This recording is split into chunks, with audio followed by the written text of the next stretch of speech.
All right, so here's the first attempt at a spare tire bracket. Tried to just bend that steel, and I did bend it. I just could not get it flat enough across the front. You can see those bolts they're angled out far too much to be able to work and get inside the holes on the spare tire.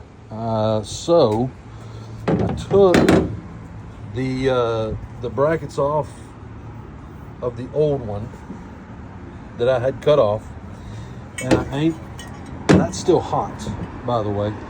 Welded a piece of angle iron onto the end, and then inside of it welded a support bracket on both sides. That way there's a lot more support for that angle iron on that front piece. Now I'll drill holes in the front there for those screws to go in here, and because it's flat, we won't have that same issue where they're spread out and angled out.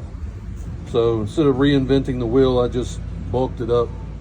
If you're doing anything with trailers, or you own trailers, renting them out, whatever you got going on, you own your own, you just use it for personal use.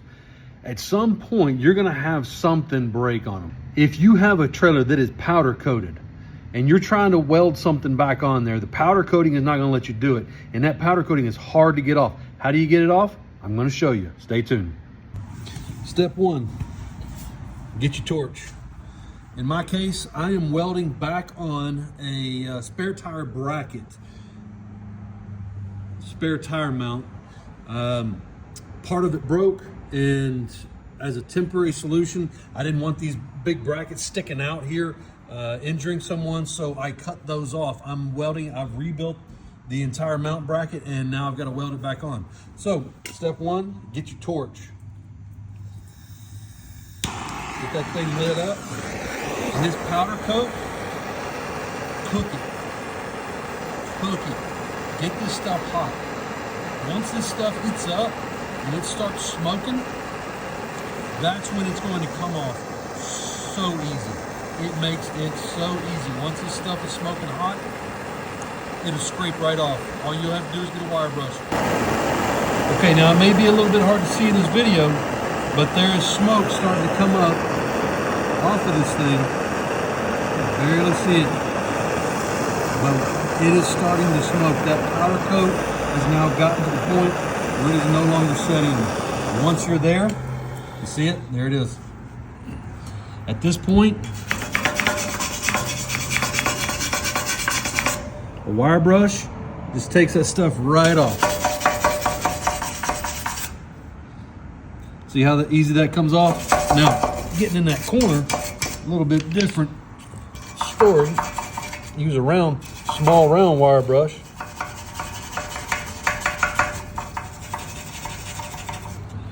On top, same thing. Get in those crevices. Because if you look, there's the powder coating. It doesn't come off if it's not heated up. But once you heat it up, that stuff comes off incredibly easy.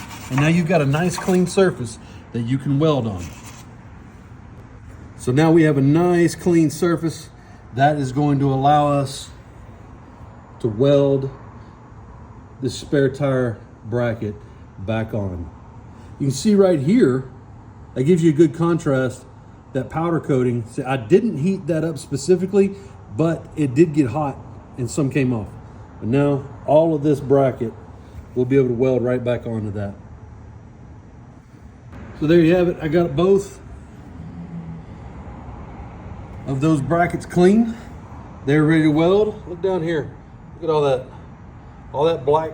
That's all the powder coating. Now it takes a few minutes. Don't be fooled. It takes a few minutes to get that stuff heated up to where it's smoking hot enough to scrape off with your wire brush real easy. But it is the quickest and easiest way to get that stuff off. Promise you. Give it a try.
And there you have it.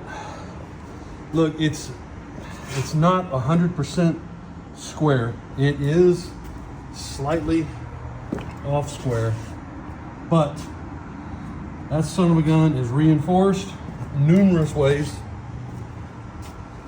I do not believe there is an easy way for this thing to break now. Whereas before, it was these brackets coming up off the trailer, and then just a flat piece across the front. That's it. Now I've got angle iron over it, so it's got vertical support, and inside of that angle iron, it has these brackets that are welded in there as well. Plus, where I had to reconnect the brackets, we've got reinforcements on both sides. So there you go. There's the rebuilt spare tire mount. Done.